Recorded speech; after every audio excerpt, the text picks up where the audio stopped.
meron sana akong gusto sabihin sa'yo tungkol sa Tito Carlos mo. Ano pong ginawa ni Doc Carlos? Nagsumbong na natin si Doc Carlos ng violence against women.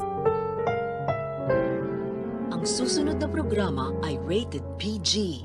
Ito ay nangangailangan ng patnubay at gabay ng magulang para sa mga batang manunood.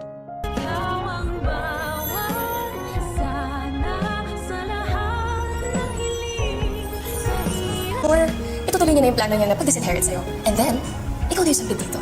Matapos na ang ilang araw na pagbabakasyon nila Zoe at Moira, ay tuluyan na nga silang magbabalik ng Apex upang mag-report. At madadatnan pa nga ni Moira si Giselle na kausap ang investigador dahil may update na nga ang mga pulis sa sasakyan na ginamit ni Moira sa hideout. Kaya naman agad makikisabat si Moira sa kanilang dalawa upang maputol ang kanilang usapan. Samantala, si Justin naman ay makakatapat itong si Zoe at ipamumukha nito sa kanyang hilaw na pinsan na ang balak nga ni Lolo Pepe na pagtanggal sa kanya sa listahan ng mga tagapagmana nito. At ihanda na daw ni Zoe ang kanyang sarili dahil malapit na daw siyang mag-isampid sa Apex. Samantala, himala, mas matapang na nga ngayon si Lynette at desidido na yata siyang magsabi ng totoo sa kanyang anak na si Annalyn ng kanyang tunay na sinapit dito kay Carlos.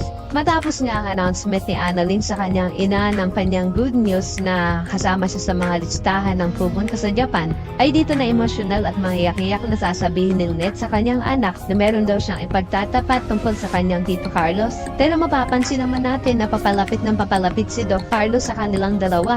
Kaya naman magawa pa nga kaya ni Lynette na maipagtapat sa kanyang anak ang tunay niyang sitwasyon. Sa kabilang banda, malakas talaga ang putob ni Diyosa na si Carlos ang may kagawan ng pasa sa braso nitong si Lynette. Kaya naman yayayain ni Diyosa si Lola Susan na pumunta na ng women's desk upang ireklamo si Doc Carlos ng physical injury. Pero pumayag naman kaya si Lola Susan na samahan si Diyosa na tumawag sa mga pulis. Yan ang dapat nating abangan. Kaya naman ko isa ka rin sa mga umaasang sana matuloy ang pagsusumbong ni Lynette sa kanyang anak na si Annalyn patungkol sa ginawa sa kanya ni Carlos. Ay pakilike ang video na ito and don't forget to subscribe.